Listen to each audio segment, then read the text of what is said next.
You wake up I to the don't know how sound much of longer I coughing. can take this. Not one voice, many, Be quiet. wet, Sleep. deep, endless. God have mercy on us. You are in a narrow stone room in Please, 14th stay century away. northern Italy.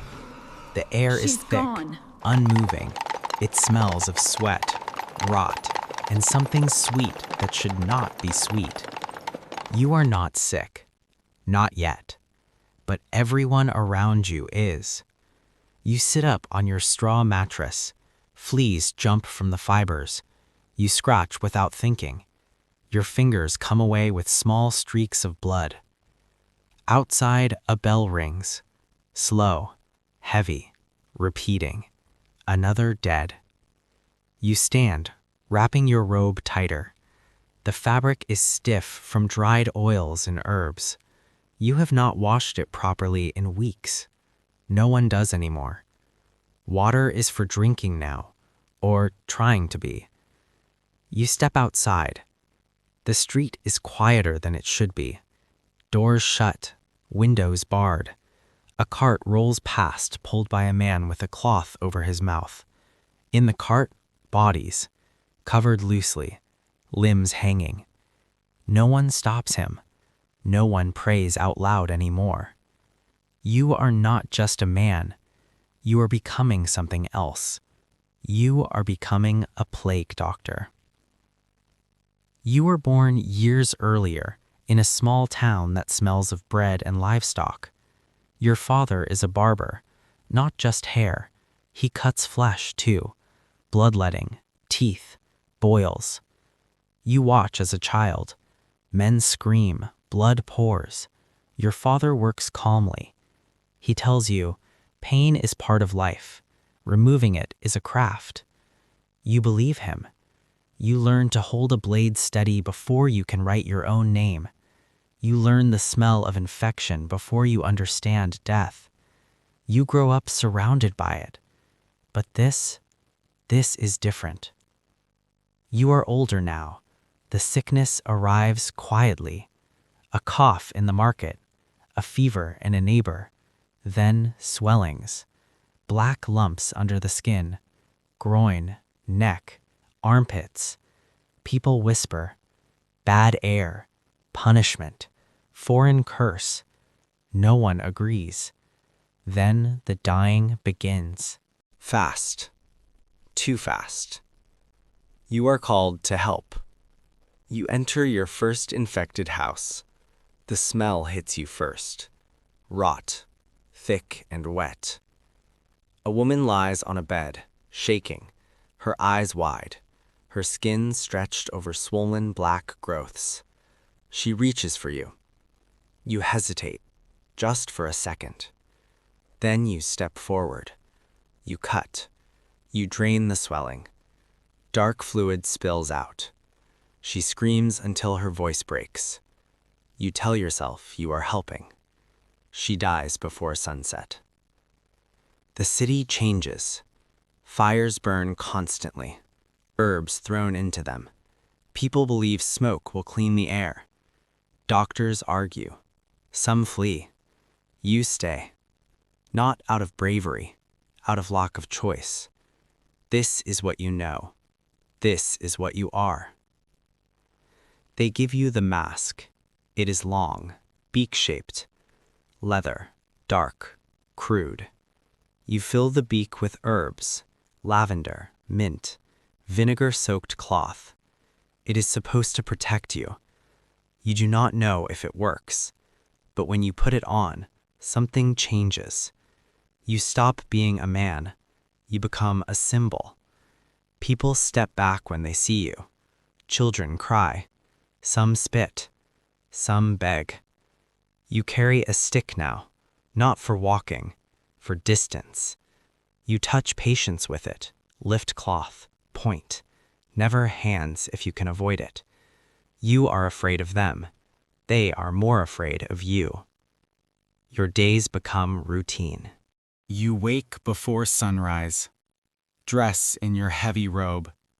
Gloves, mask, hat. You sweat before you even leave the room. The streets are worse now. More carts, More bodies, sometimes piled at corners because no one came. You are called house to house. Inside, it is always the same. Dark rooms, shuttered windows, families huddled together. Someone already dead, someone about to be. You examine them. You look for swellings. You listen to breathing. You pretend you understand. You prescribe bloodletting, herbs, isolation, prayer. You know most will die anyway. The first time you feel it, you ignore it. A headache, a slight warmth in your body. You tell yourself it is exhaustion. You keep working. There is no one else. You begin to see patterns. The rich seal themselves inside. They send servants out. Servants die first. The poor have nowhere to go. They die in the streets. Priests walk among them, offering last rites. Soon, even the priests stop coming. Too many dead, not enough time. One day, a man grabs your robe. His fingers dig in. Through the gloves, you feel his strength. "Help me," he says. His eyes are desperate. You look down. No swelling yet, but his breath is wrong. You know. You pull away. You tell him to isolate. You do not return. 2 days later, you pass his house. The door is marked. A symbol. Infected. No one will enter. Your mask begins to smell worse. The herbs rot inside it. Your own breath fills it. Hot. Damp. You start to feel trapped inside it, but you do not take it off. Not outside. Never outside. You stop counting the dead. It becomes impossible. Hundreds. Then thousands. Mass graves. You watch bodies lowered without names, without rights, just numbers, just weight. You try to sleep. You cannot. Every cough in the night feels like a warning. You check your skin. Every itch is a threat. Every bruise is a sign. You start to dream of black swellings on your own body. The fever returns, stronger. You wake soaked in sweat. Your head spins. You sit up too fast. The room tilts. You breathe slowly. You tell yourself it is nothing. You put on the mask anyway. You continue working. Your steps are slower. Your hands shake. You hide it. No one must see weakness. You are their last defense, even if that defense is a lie. A child dies in front of you, small, thin. Her mother screams. She clings to the body. You try to pull her away. She fights you, bites your glove.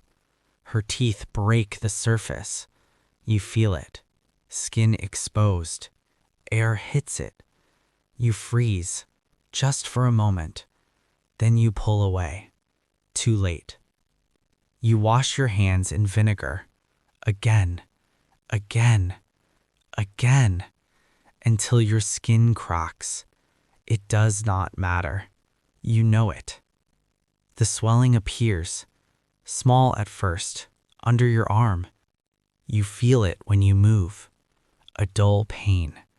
You press it. It hurts. You stop breathing. You do not tell anyone. You continue working for one more day, then another.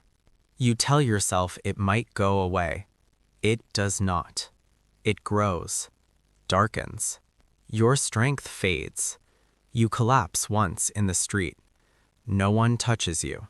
They step around you. You force yourself up. You keep moving. You return to your room. You remove the mask. Your face is pale. Your eyes sunken. You look older than you are. You touch the swelling again. It pulses, alive. You understand now. Everything you have seen, everything you have done, it leads here. You lie down. For the first time, you are the patient.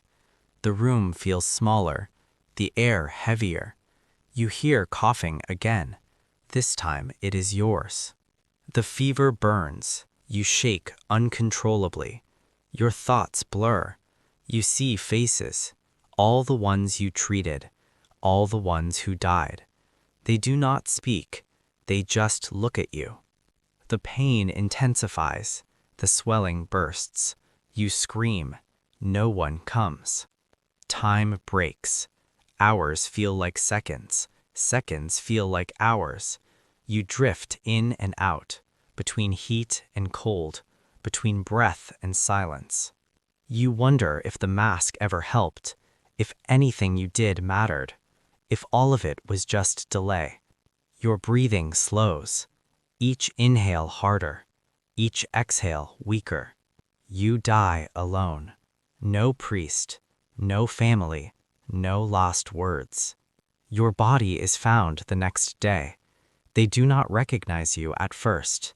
Without the mask, you are just another corpse. They wrap you quickly, rough cloth, no ceremony. You are taken to a pit. Others are already there, stacked, layer upon layer. You are added to them. No name, no marker. Your tools are burned, your mask thrown into the fire. Smoke rises, thick, bitter. It does nothing. Life summary. You lived approximately 34 years. You treated hundreds. You saved almost none. You watched entire families vanish in days. You lost your identity to a mask. You gained nothing that lasted. You lost your body, your certainty, your belief in control. This is what you learned. Knowledge does not mean power. Effort does not guarantee survival, and death does not care who fights it. You wanted to heal. This is what healing cost you. If you still believe you are in control, remember this life.